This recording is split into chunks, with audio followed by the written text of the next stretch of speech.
నమస్తే. ధనుసు రాశి వారికి అక్టోబర్ 2025 మాసంలో గనక చూసుకుంటే ఈళ్ళకి ఎలా ఉండబోతుంది అని ఒక ముక్కలో గనక మీరు అడిగితే ఈళ్ళకి చాలా చక్కగా బాగుంటుందని మనం గమనించుకోవాలి.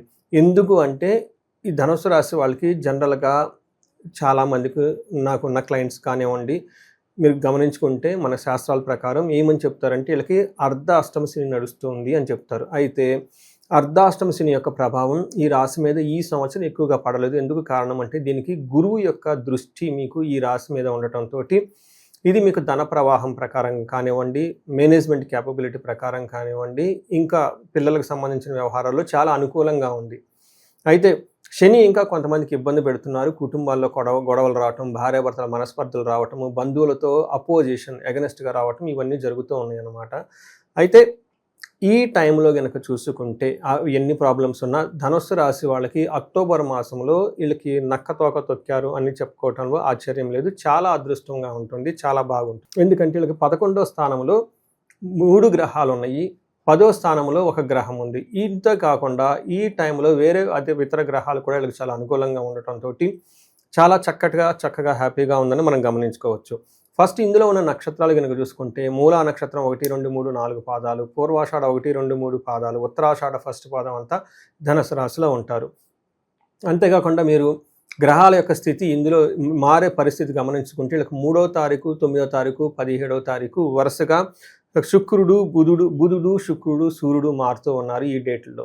ఈ డేట్స్ ప్రకారం కనుక చూసుకుంటే వీళ్ళకి మనకి లఘు గోచారం, సూక్ష్మ గోచారం అన్న దాంట్లో ఏ విధంగా ఉంది అంటే ఇందులో సూర్యుడు వీళ్ళకి 11వ స్థానంలో ఉండటంతో కుజుడు కూడా 11వ స్థానంలో ఉండటం, బుధుడు 11వ స్థానంలో ఉండటం, శుక్రుడు 10వ స్థానంలో ఉండి విపరీత వేద ఉండటంతో ఈ 4 గ్రహాలు ప్లస్ వేరే కొన్ని గ్రహాలు కూడా వీళ్ళకి అనుకూలంగా ఉండటంతో చాలా బాగుంటుంది.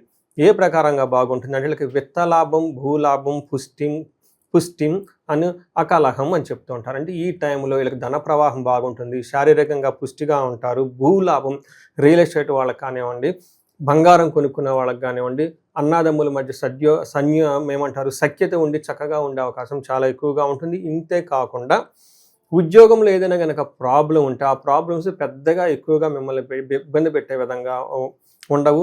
మీకు అనుకూలంగా ఉండే మంచి గుడ్ టైం అని మీరు చెప్పుకోవచ్చు. మనకి శాస్త్రంలో మహర్షులు ఏం చెప్తారంటే 11వ స్థానంలో సూర్యుడు కనుక ఉంటే అర్ధాచ స్వకులాచార గృహే నిత్యోత్సవం నిత్యమాధుర్య భుక్తిచ్చ లాభే ఏకాదశే రవి అని చెప్తారు.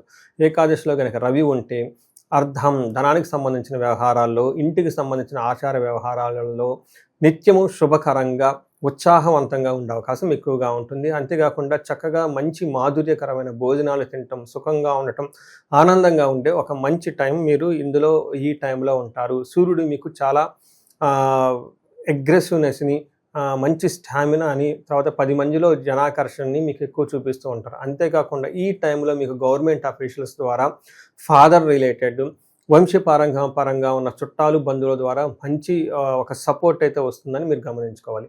అంతేకాకుండా కుజుడు వీళ్ళకి 11వ స్థానంలో ఉండటంతో ఇంకా చాలా యోగ్యతని కుజుడు తీసుకొని వస్తున్నాడు. దానికి మనకు మహర్షులు ఏం చెప్తారంటే ఆరోగ్యార్థ లాభచ్చ సంతోషం వస్త్రలాభాకృతి యత్న కార్యానుకూలత్వం ధైర్యమే ఏకాదశి అని చెప్తారు. అంటే ఈ టైంలో ఏదైనా పని కనుక చేస్తే యత్న కార్యానుకూలత్వం, ఆ పని చక్కగా మీకు అనుకూలంగా ఉంటుంది, వస్త్రలాభం ఉంటుంది, సంతోషపరంగా ఉంటారు, ఆరోగ్యపరంగా చాలా బాగుంటుంది అని మనకు చెప్తూ ఉంటారు. అంతేకాకుండా కుజుడు 6వ ఇంట్లో దృష్టి ఉండటంతో ధన ప్రవాహం బాగుంటుంది, శత్రువులపైన మీకు విజయం సాధిస్తూ ఉంటారు. అయితే ఈ టైంలో మీ యొక్క ధనాన్ని మీరు దొంగిలించబడే అవకాశం ఎక్కువగా ఉంటుంది, థెఫ్టింగ్ జరిగే అవకాశం ఎక్కువగా ఉంటుంది. కష్టపడి సంపాదించిన ధనాన్ని సేఫ్ గార్డ్ చేసుకోవటం ఈ టైంలో చాలా ఇంపార్టెంట్. కష్టపడటం ఎంత ఎత్తో ధనం సంపాదించుకోవటం ఇంకా అంతకంటే ఎంతో కష్టం. అయితే ఇక్కడ ఇంత కష్టపడి సంపాదించుకున్న ధనం మీరు పోగొట్టుకునే అవకాశం ఎక్కువగా ఉంటుంది కాబట్టి కొంచెం జాగ్రత్తగా ఉండటం చాలా ముఖ్యం. 10వ ఇంట్లో శుక్రుడు ఉండటం వల్ల కొత్తగా ఈ టైంలో వెహికల్ కొనుక్కునే వాళ్ళు కొనుక్కునే అవకాశం ఎక్కువగా ఉంటుంది.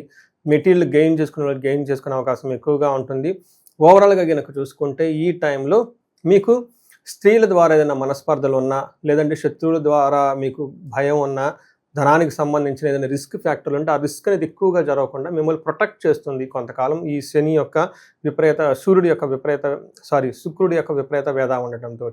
సో ఇది గమనించుకొని ఈ మంత్ చక్కగా ప్లాన్ చేసుకోవాలని చెప్పేసి నేను కోరుకుంటున్నాను. అయితే మనకి నక్షత్రం ప్రకారం కూడా అంగోగోచరము అనే ఒక కాన్సెప్ట్ చూసుకుంటే ఇందులో మూలా నక్షత్రం, పూర్వాషాఢ, ఉత్తరాషాఢ నక్షత్రాలు ఉంటాయి. ఇందులో మూలా నక్షత్రం వాళ్ళకి మీరు చూసుకుంటే వస్త్రలాభము, సౌఖ్యము, పరవాసము, క్షేమము, లాభము. చూసారా, అన్ని లాభాలు చాలా పాజిటివ్గా ఉంది. అయితే కొంచెం హెల్త్ కాంప్లికేషన్స్ ఉండే అవకాశం ఎక్కువగా ఉంటుంది మూలా నక్షత్రం వాళ్ళకి. పూర్వాషాఢ నక్షత్రం వాళ్ళకి అగైన్ వీళ్ళకి వస్త్రలాభము, పరవాసము, సౌఖ్యము, క్షేమము చూపిస్తూ ఉంటుంది. కానీ దేహ పీడనం, కొంచెం శారీరకంగా హెల్త్ కాంప్లికేషన్స్ ఈ నక్షత్రం వాళ్ళకి కూడా ఉంది. ఉత్తరాషాఢ నక్షత్రం వాళ్ళకి క్షేమము, పరవాసము అంటే ఫారిన్ వెళ్ళే అవకాశము, లేదంటే వేరే చోట్ల ట్రావెల్ చేసి అక్కడ సెటిల్ అయ్యే కొంతకాలం నివసించే అవకాశం ఉంటుంది. వస్త్రలాభం ఎక్కువగా చూపిస్తూ ఉంటుంది. అయితే వీళ్ళకి హెల్త్ కాంప్లికేషన్స్ కొంచెం ఎక్కువగా చూపిస్తూ ఉంటుంది. చూసారు కదా, ఓవరాల్గా కనుక చూసుకుంటే ధనుసు రాశి వాళ్ళకి ఒక బెస్ట్ టైం అక్టోబర్ మంత్. ఈ మంత్లో దసరా పండుగ ఇంకా చక్కగా జరుపుకోండి. మీకున్న నెగిటివ్ ఎనర్జీ అంతా పోయి గ్రహాలు ఇంకా మీకు అనుకూలంగా రావడానికి, ఎప్పటి నుంచో ఉన్న పూర్వజన్మ కర్మలన్నీ పోయి సదుద్దేశంగా ముందుకెళ్ళడానికి ఎంతో ఉపయోగపడుతూ ఉంటుంది. అంతేకాకుండా ఈ గ్రహాలు అనుకూలంగా ఉన్న ఈ టైంలో మీరు మహాలక్ష్మీదేవికి సంబంధించిన విశేషమైన పూజలు చేసిన, పాశుపత అభిషేకాలు చేయించుకున్నా కానీ, దీపావళి ముందు వచ్చి ధనత్రయోదశి రోజున లేదంటే దీపావళి రోజున విశేషంగా అమ్మవారి పూజలు సెలబ్రేట్ చేసుకున్నా కానీ, ఇది ఏలినాటి యొక్క ప్రభావంతో ఉండి ఈ రాశితో పాటు ఇంట్లో ఇంకా వేరే రాశి వాళ్ళు, లేదంటే మీరు కనుక గమనించుకుంటే సింహరాశి కానివ్వండి, కుంభరాశి కానీ, మీనరాశి కానీ, మేషరాశి ఎవరైనా కనుక ఇంట్లో ఉంటే వాళ్ళ యొక్క ప్రభావం మీ మీద అధికంగా పడి, లేదంటే మీ యొక్క ప్రభావం అధికంగా వాళ్ళ మీద పడి ఇబ్బందులు ఎక్కువగా అయ్యే అవకాశం ఎక్కువగా ఉంటుంది. ఒకసారి ఇంట్లో ఈ రాశులు ఉన్న వాళ్ళు కనుక హారోస్కోప్ చెక్ చేయించుకుంటే మీకు శనికి సంబంధించిన ఏమైనా దోషాలు అవన్నీ పరిహారాలు చేసుకుంటే ఈ టైంలో చాలా బాగుంటుంది. ఈ రాశిలో ఇంకా ఎలాంటి ప్రాబ్లమ్స్ మీరు ఫేస్ చేస్తున్నా కానీ ఒకసారి ఇండివిజువల్గా జాతకంని విశ్లేషణ చేయించుకోండి. దాంట్లో ఇంకా ఏమైనా దోషాలు ఉంటే తీసేయించుకొని తగ్గ పరిహారాలు చేసుకుంటే లైఫ్ అనేది ఇంకా మీకు ముందుకు 10 అంతలు వెళ్ళటానికి ఎంతో ఉపయోగకరంగా ఉండే అవకాశం ఎక్కువగా ఉంటుంది. ఈ రాశి వాళ్ళకి దసరా మరియు దీపావళి శుభాకాంక్షలు తెలుపుతూ మీరు ఇంకా 10 రెట్లు ఉన్నతంగా జీవితంలో ఎదగాలని, అష్టైశ్వర్యాలు కలగాలని, భోగభాగ్యాలు కలగాలని చెప్పేసి నేను కోరుకుంటున్నాను. నమస్తే.